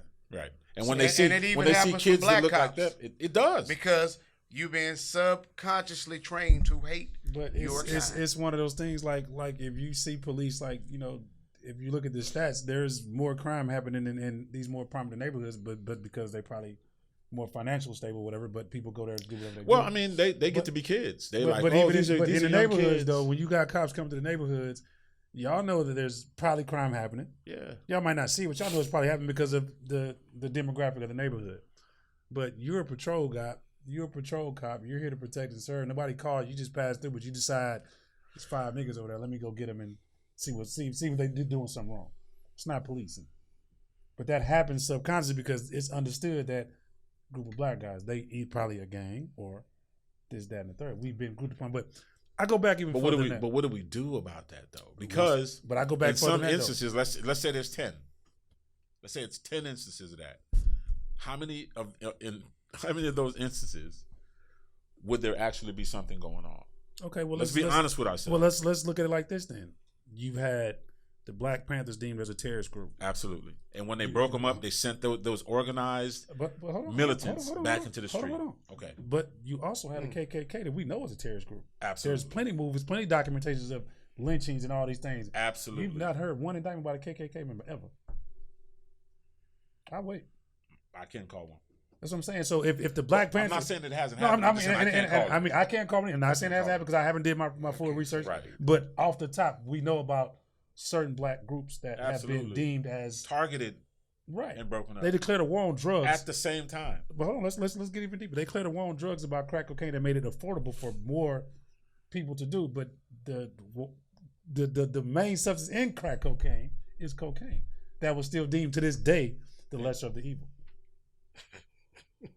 Okay. To this day. So when I hear somebody like Ye speak, I'm finna go in a whole different direction, but because you're so right, and that's gonna piss me off, and we're gonna be here for another hour. I'm just saying. But so when I hear somebody like Kanye speak and talk about those things, I'm not saying he's crazy. I'm like, damn, let me check him out. Let me see where he's going with Where he's going with this. You know what I'm saying? Because there's plenty of things we can look at in our everyday fucking life. You go look at the news tonight. I think here's and see the type of shit that they show. I think that we are, since we're talking about condition, I think we're conditioned to be pissed off about Kanye. Or people are conditioned to be pissed off. It's like a snowball reaction. Because again, there's a guy named Dr. Ray Nagin, right? Ray Nagin, why don't you thinking of the guy from New Orleans? Okay, not him. All right. That's who you thinking of, the mayor of New Orleans. Ray Nagin says, before he starts a lot of his speeches, he says, all right, make this circle with your hand. Everything inside the circle is what you know. Everything outside of the circle is what you don't know, right? So, well, I've seen the guy. I know what you're talking about. Now go ahead. Right? So when you think about that, like if you internalize those type of statements and you really start taking those into your own life, you have to sit back and look at things without a bias one way or the other when you're watching. Like you have to, if for me to determine for somebody to be crazy, they have to damn near be batshit crazy bouncing off the walls. But if somebody is saying an unpopular opinion, I want to sit back and listen to the whole opinion and see where he's going with it and be able to talk about everything in its totality rather than this 2-minute soundbite, this 1-minute soundbite. But you heard what he said though. Everything is broken down into small clips. Into small, tiny little clips. And people see who's that cutting up the clips. Right. Now, again, the media companies. No, wait. On YouTube, anybody who has a channel is cutting it up. Absolutely. Right? So they're understanding that it's a popular opinion for him to be unpopular, right? Or for the things that he's saying to be deemed as unpopular. So I'm going to take all of these things because what do I want people to do? Tune in and clickbait and to react, right? But unless you give it to somebody in context, they're only going to get. But it only happens to us. Name a scandal that somebody of another race. I think I would have to want to focus on somebody else's. So to me, it only happens to us. But the same way I went to U of H and it felt like I went to a black school because I really only hung out. I don't have not one white friend. Well, a couple that we played basketball together, but I don't have no white friends from U of H. You think you're racist? I don't think I'm racist. I just felt I was. I think you are. You don't have no white friends. No. I don't have no white friends from my time that went to U of H. But I don't have no hatred toward white. I don't have no hatred toward white. I gravitated where I was comfortable. And this is that I'm joking. There's nothing wrong with implicit that. bias. There's nothing wrong with that. In my opinion, because this is something that really gives me so much. And we talk about black on black crime all the time. But if you take a look at it, white on white crime is just as high on black on black. It is. Because we get pissed off with the people we closest to. But it's not even a thing though. There's no such thing as black on white crime. It's just exactly. crime when they do it. You know what I'm saying? That's the point I was finna make now. Right. But we don't hear about. Have you ever heard the term white on white crime? My point is that. And I heard today about a white boy, 16 years old, killed his brother and 4 other people. But that's just called crime. Yeah. And then they're going to talk about how he's troubled. Yeah. He's a troubled youth. But as if black kids growing up in the ghetto. But that's the right. word they as choose if black to describe kids growing up in the ghetto. So like what he said earlier, people are trained to make us seem like savages. I don't argue. Even though we do wild shit. Argument. But a lot of motherfuckers of a lot of other races do a lot of wild shit too. Facts. You know what I'm saying? But It's not talked about like they speak about us in that light. It's just a design. I ain't gonna say design. I don't want to go. I'm not a conspiracy theorist, dude. That is the. But it just seems that way to me. It is design. That is the burden of our racial popularity. Yeah, because they're watching everything we do. Because we're only the entertainment, and even entertainment is still. Well, we're the trendsetters. Yeah, we set but even then, though, we set fashion, absolutely. We set music trends, no matter the genre. Yeah, absolutely. No matter what genre it is, absolutely. if somebody black gets involved, that genre is going to switch over to whatever it is they do. Look at golf and tennis. Look what Tiger did. Look what Serena did in 2 sports that nobody gave. Nobody cared about. Nobody cared about at all. Nobody knew Yannick Noah at all. Yeah, you know what I'm saying. The revenue from golf and tennis because of Tiger Woods and Serena and Venus has skyrocketed. Absolutely, but we didn't care about it. I found myself. I couldn't wait to go watch the match. But hip hop did that. Absolutely, but that's what I'm saying. So for us to not have ownership of the biggest piece of the pie in any of that. That to me is a fucking problem. And I don't care what you can't look at it no type of way. Well, and then I go back to, once again, the Black Panthers deemed as a terrorist group. You got people like Larry Hoover. You got people like Jeff. All these people just locked up for the key thrown away. Name a white boy that didn't kill nobody or did no wild shit that's locked up like that. It's been, Jeffrey Dahmer had to eat motherfuckers to go to jail. You know what I'm saying? Right? So it's like, it's some shit though that we like. Look where he lived, and we like to say, "Oh, he crazy." Who he ate. Oh, he did exactly. My point exactly. You know what I'm saying? Look at the shit they try to do to Dave Chappelle. And I thought, I thought Dave Chappelle was spot on in every fucking thing he said. There's another guy who's so far out there as far as his monetary success and the amount of visibility that he's had. It's gonna be hard to cancel that guy. Yeah, but like they say, I'm the motherfucker that walked away from $50 million. I chose to walk away from that.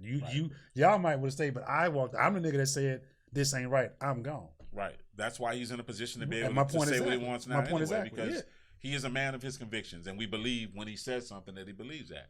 Now, can I say this? Please go ahead. I'm working on a reality show. Okay, this reality show is based around the adult nightlife industry. It's called The Bag. Okay. So that's coming up pretty soon. I'm pretty excited about it. I was going to say that, man, because I was going to we have had a activist-ass conversation. We did not touch on Cliff the Creator. It's all good. Please. I'm sorry, I prefer these conversations. Yeah, anyway, right. When I meet somebody with a creative mind, I want to see. Absolutely. That's my point of view. When I meet somebody that say they're creative, because I don't know, creative was a new term. I don't know how long it's been around, but I mean, to me, it's more newer to me because I hear it more often now. But I'm sure it's probably been around a while. Right. But for me, it's still fairly new. So when I meet somebody that considers themselves as a creative, I want to know what they think about everyday shit, not just creative shit. Tell us about your show, man. Well, it's not my show. I got called. I got referred by a friend. Okay. And he said, you know, I went and met with these guys who have a pretty popular night spot, Area 29. Okay. And he said, You familiar with that? Shout out to DJ Eric over there. Okay. Oh yeah. Eric Okay. and Bird, Okay. I'm working with, and they said that, you know, we want to do a reality show. And It's gonna be good. it, you know, I think it's gonna be good. the I characters, think that's gonna be good. Yeah. the characters. Because Eric a motherfucker himself. I don't know Eric is absolutely. Yeah. He We need to get DJ Eric. We need to get DJ Eric up. I just saw Eric the last 2 Thursdays. Eric is a character. I've been knowing Eric for a while. The girls are characters, and when you sit back and look at the group, like if you look at what's the show on P Valley, right? Never seen it. Yeah, I've never seen it. I watched the first few episodes of the first season, and then things started happening. I was like, yo, this is not for me. Right. But what happened on there? Because I've been hearing a lot of content. it was just content that I don't, you know, that Right. I don't Right, take into right, my right. psyche. Okay. Right. I ain't trying to see, you know what I mean? I ain't trying to see The two media, dudes it's embrace and all that it's- shit. I it's ain't trying to media. see all that. I'm cool It's on that. media. You know what I mean? There's a lot of stuff that I don't want to. I'll be mad when it catches you unexpected. Like, come on, man. So you more like Gator when you pretend to be. No, not at all. I am. I'm not with No, it. I'm just fucking I with am. you. No, Talking listen, shit. bro. But again, I just think that you know, we're you know, it's in production right now. It's a very promising because of the characters, the storylines.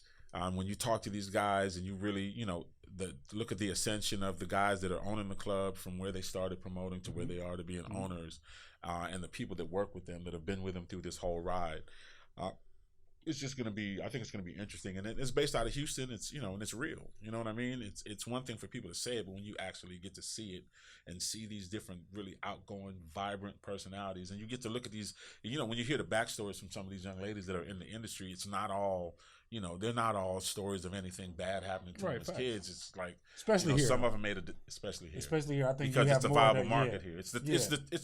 Man, To me- our nightlife is probably, But to me- it's top 3 in the country. To me, it's like, you know, you hear a lot of stuff like, you know, human trafficking, those are the type of girls in the clubs. But here, I feel like it's just more of like how most men, well, not most men, fuck, that's all bad.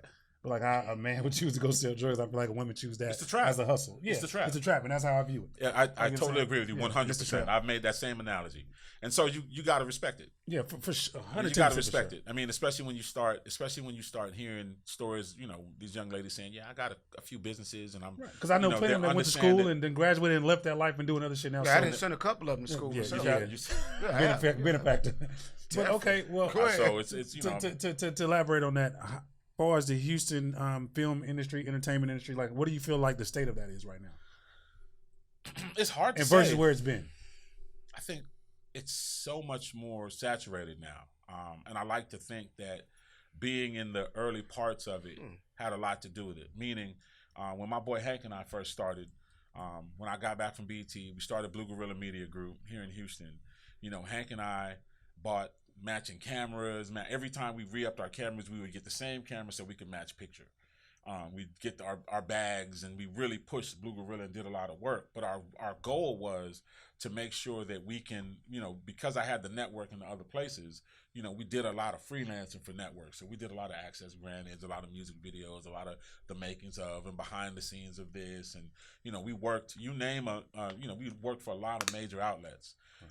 But now when I'm out, sometimes I stand back and go to these concerts and I'll see the camera crews and I'm seeing what we did. Like, I see a group of a couple of guys and they all have the same camera with the same audio equipment, the same lighting, so that they can match picture and they're able to get more coverage. And I understand that it's not a vanity thing. It's not we look cool. It's a functional thing. Like, hey, when I talk to a network and they say, hey, listen, you know, these are the specs that we need. We need it to be shot at this frame rate, this resolution.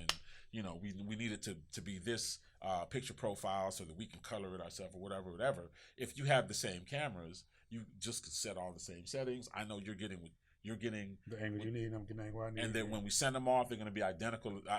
The same way these two cameras are in front of us, they're identical cameras. So you're able to set those pictures, and I see it now.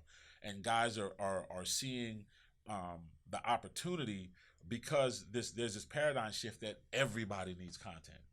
Everybody, you name it, no matter what your field is, right, content is king. It's king right now. And so, you know, seeing it, I sit back and I'm excited. You know, I wish I could look over everybody's shoulder because, you know, like when I'm at sports with my kids, I see a parent sitting in front of me shooting a game with the iPad. With an iPad, and I'll be like, if you just let me adjust this here, and then you know what I'm saying? Right. And they'll be looking at me. I'm like, I do it for a living. Look at the picture. Well, can you adjust my iPhone because my picture? You know what I'm saying? So, the iPhone pretty tough on pictures. Yeah, but I don't know how to use it. Yeah, I don't know either how my shit be coming out all, I can adjust it for you My because boy. we do it before class. Like when I teach my class, See? I tell everybody, hey, you got a 4K camera in your pocket.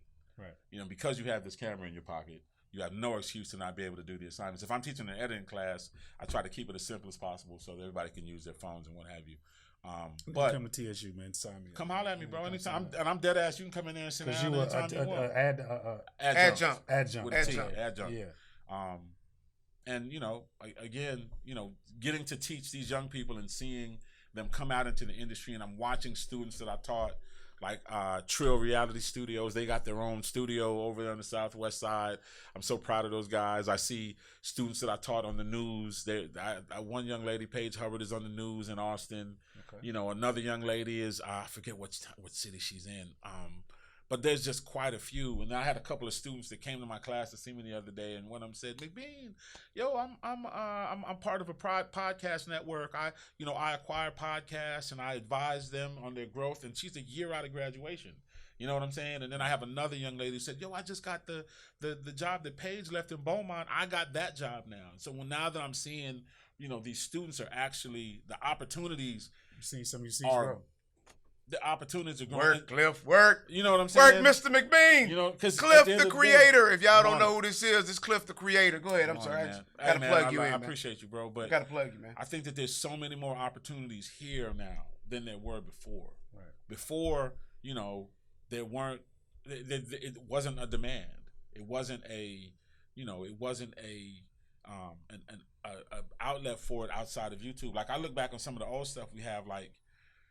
I got the concert. I shot the concert right after Pimp died. Pimp died that weekend. Bun came back that very next week and did a show here. You're on it.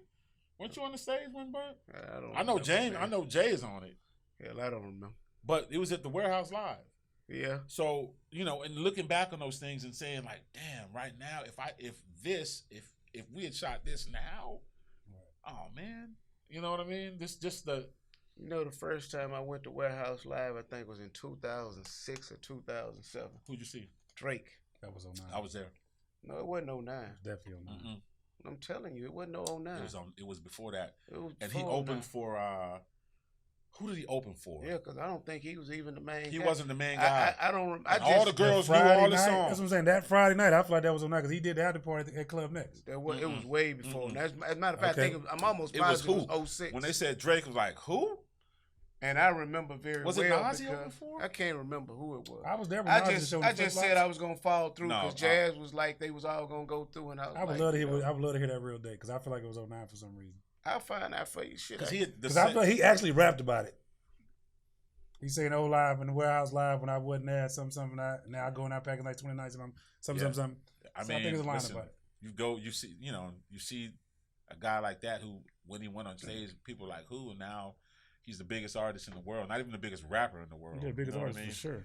You got to give it up to that. You know what I mean? Yeah, I think we don't do that enough. We don't tell people, that congratulations on your success. Keep working. You know what I mean? Keep going. You know what I'm saying? Like we don't allow ourselves to be inspired by our peers. And that's a tough pill to swallow because you got to get over. Go ahead, You got to get over. Sometimes you have to. Yeah, he shouted out Jazz wife on the show too. He shouted him out and called him? Yeah, I'm calling Jazz. Let me see. Yeah. The nigga ain't answering the phone. Let me get that what's the song, man? It was on what's the album? I want to know this because I think we said this before and you said it was that early and I was like, damn, I don't remember hearing nothing about Drake till way later when the mixtape came out. So that's the second time he came. Okay, so I thought the first time he came. When the mixtape came out, that was the second time he came, and then people knew who he was then. Yeah. You know what I'm saying? They knew who he was when he first went because they was out there singing. That's when I realized I was getting. Matter of fact, it was 06. It was 06. It was 06, no later than 07. Was it Lupe? I don't remember, but I knew I was getting old at that time because everybody knew you know, these kids was in here singing the songs and singing the words, and I'm I like, had no idea what they were what the saying. hell? I don't know that shit. I told But how did the Drake. kids know? I thought he was a MySpace guy. I thought Drake came up on MySpace. That's what Jazz found him at. So how would the kids know? MySpace wasn't around. Was it 06 that MySpace was around? Yeah, I never had a MySpace page. I never had it either. I did. Yeah. So, you know. But listen, man, we got to wrap this shit up because I got to go. Already. So, It's been a great conversation. yeah, it's been a hell of a conversation. I just hate we didn't really get more into Cliff the creator. You know, we Man, kind of I just, mean, he gotta come back then. you know, Look, yeah, man. you gonna have to come back, man. So we appreciate you coming on, man. We've been homies for a long time, man. I appreciate your work. I appreciate you, bro. I've been watching your work and your genius for a long time, and I think the only thing, like for me, I won't say a flaw. I think it's a situation where I see when I look at some of the groundbreaking things that you and Hank have done, it bothers me deep in my soul that y'all haven't been compensated for.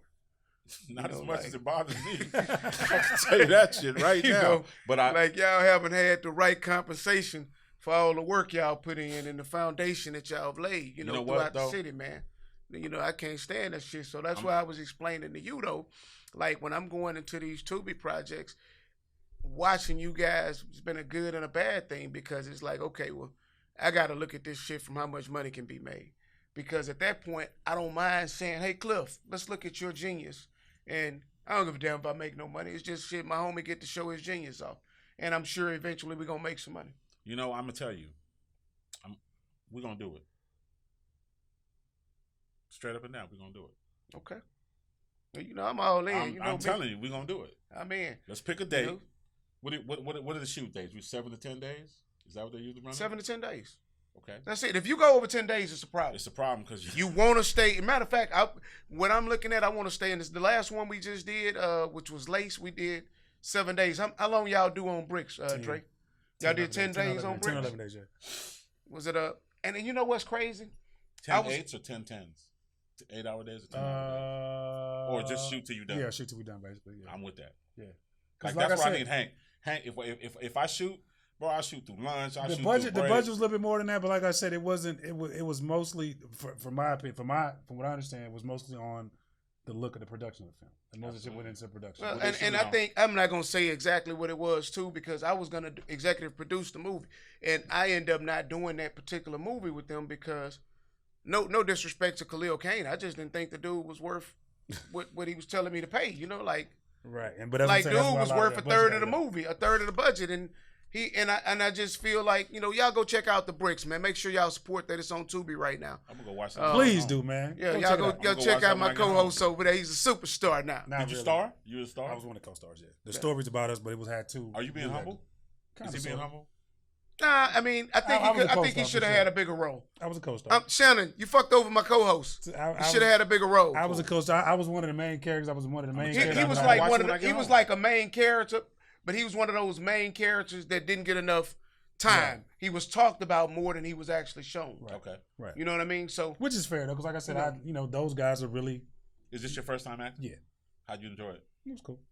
I think I want to be behind the camera though. I want to be. I think my gift is writing. It's I a think different my set gift of stresses, bro. Yeah, I think my gift is writing. I think I can act, but me acting takes more. It feels like you're acting. No, because I played something similar to myself. Okay. So everything I've done, the things I've done has been kind of me. yeah, he sold drugs before. True. So like you said, the stories about Does weed count? Huh? Does weed count? Shit, Not weed really, count. but You not sold really. weed before Cliff?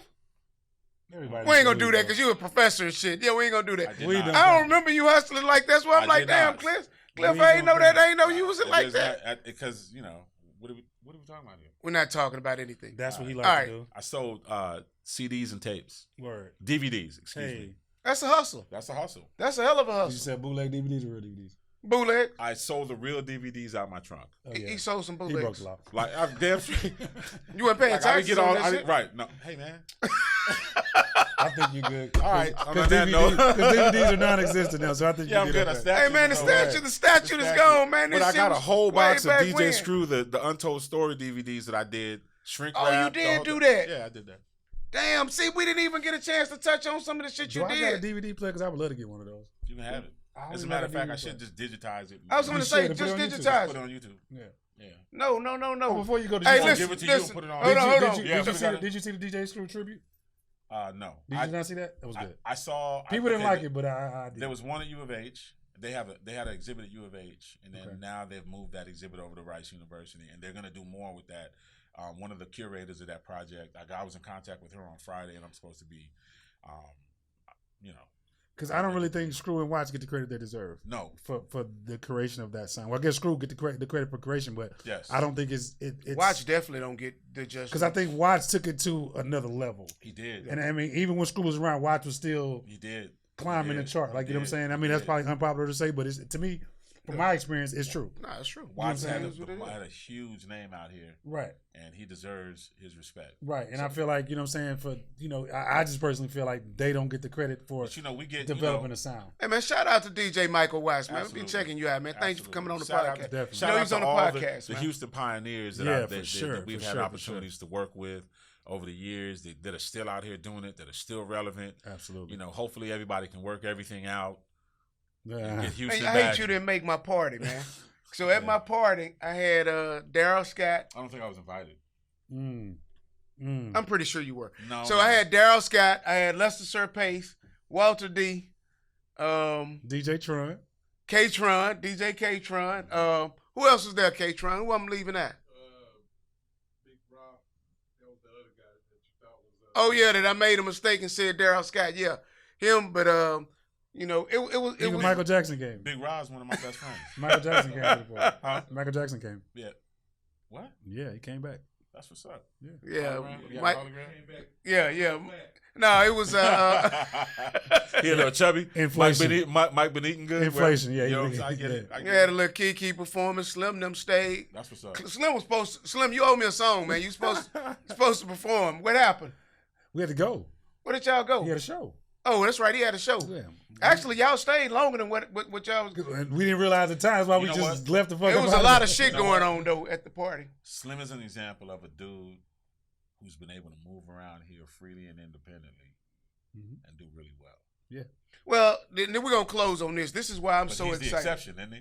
No, he's not the exception. I think I think with Slim, man, I think everybody had a choice Slim had. They all had the same opportunity. Kiki been moving like that now. But he was just I mean, yeah, but for me, Slim has been more consistent than all of them, in my opinion. Definitely. That's the thing that separates Slim from everybody else. Nationally recognized. Yeah. But it's not just nationally on some recognized. low key shit because he really don't. Right. That's what I'm saying. He's consistent. He's disciplined. Because what people don't feel like to the fans, like Slim might not be as big as he is, but to the industry, like when we see other people, oh my God, from Kanye to when we see those type of people, it's like Slim is legend around. While guys like Roe are super respected around Texas in the South and in a lot of other places, artists know. I have heard just like around industry. I think Slim has been debated in more barbershops across the country than most Houston artists outside of Scarface. Shit, Slim tough, man. You know I ain't playing in no leagues on team with Steve. I ain't get this from no settlement that I didn't receive. Please believe the world ain't seen too many me's. I don't think the Lord created a lot of these G's, man. Hey, man. Roe is my man. And I definitely fuck with Roe. Yeah, my favorite line of all time. These guys. I just knew he was talking about me. I mean, but once again, but like we were saying, I know we're still going on, but I have one more thing before we go. But with the film industry, like I think like he said, he won't know how much money he make, but I think that's the Houston mentality for us because he grew up in the independent music scene, just like I did. Like me and Slim been friends since he first started, pretty much. That's what's up. And so I've gotten conditioned to as how that hustle goes. How the hustle goes. And I feel like I can put anything in that machine. Okay. So I got to say something else because I thought you was done. No, I was done, but you just brought something that I wanted to touch on, right? And I meant to say that earlier. It's so funny because two things I want to touch on before we wrap up. Like, so the blessing that we have of being in Houston, fourth largest city, but Houston sets the trend for Texas. No offense to you. I hope y'all Dallas boys ain't offended, but y'all know how this shit is. You know what I'm saying? So Houston sets the trends for Texas, right? I think then what happens is if we setting the trends, if we can grab our city first, we can grab Texas. And for me, when it comes to like this Tubi movement, that's all I need to grab is Texas. Because we can support each other enough, we strong. Hold on. I want to say this other part that Dre just said, right? So when he's talking about how we've been conditioned, it's a difference. I think Whack 100 says something, you know, and I watch, you know, I watch different podcasts, different things, and he said that he couldn't understand how Jay was respected like that because he ain't put no work in, and it immediately let me know the difference in how we look at things, you know, like, and you know, I got a lot of family from LA and from Pasadena, you know, we got family out in Oakland. And California dudes look at shit from a different perspective, I think, than we do. And it doesn't make them right and us wrong or vice versa, right? Because they'll look at the real gangbangers as the stars. And we look at the niggas who getting money as the stars. Mm-hmm. So we looking at things different because, as far as I'm concerned, just because he got bodies and he a killer, I can hire him. You know what I'm saying? I don't want to be him. I need to put him on payroll. You know what I'm saying? And they looking at it like, you know what I mean? Like, he the dude. Let me tell you. You know what I mean? And so it's a difference in our mentality. You said, I'm used to the hustle. Right? When you've studied, right, and learned, and there's too many guys that I've seen, and I would say this, that have picked up a camera for the hustle. Right? Not for the craft, not for the art. And again, that's where you need a Adrian to be there and saying, man, fuck all that. How much money we gonna make? We got to make this money. Right. And then you need somebody on our end to be like, yes, we do, but we have to make sure that we do it right. Yeah. I agree. You know what I'm saying? Because right is gonna last. I agree. The other shit is gonna be not shit, but anything outside of it being done right is gonna splash for a second, then it's gonna just drift away as if it, you know what I mean? And so that's. But a capitalist like my guy was like, okay, once I drift away, we'll do another. I think that's the deal. I think there needs to be a really good balance between the capitalist and the artist, and we bring those together. If we can bring those together and move forward on projects, you know, the capitalist has to understand that there's certain things the artist needs, and the artist has to understand that there's certain things that you can't. Your wish list ain't gonna be the same as it would be because the bullshit about if money wasn't an object. I guess what you sound like right now. Money is an object. I guess what you sound like right now. Who I sound like? Kanye. Make it fair. Make it right. I just had some tequila before I got up here, though. I had a couple of tequila. Right. So you get what I'm saying, though. Yeah, I did. But you get what I'm saying, though. That's what I'm saying. Because what you just said is kind of what I feel like he's saying. Like, hey, we understand that, y'all. Make it fair, because respect what we do. Respect what we do, because we have to respect the other ways. Like, because people always tell you dumb shit. If money wasn't an object, what would you do? But it is. But it is an object. Absolutely. So I can't think like money wasn't an object because I've never been in a position where money wasn't an object. Absolutely. We're gonna close with this. One of the stupidest statements I've ever heard.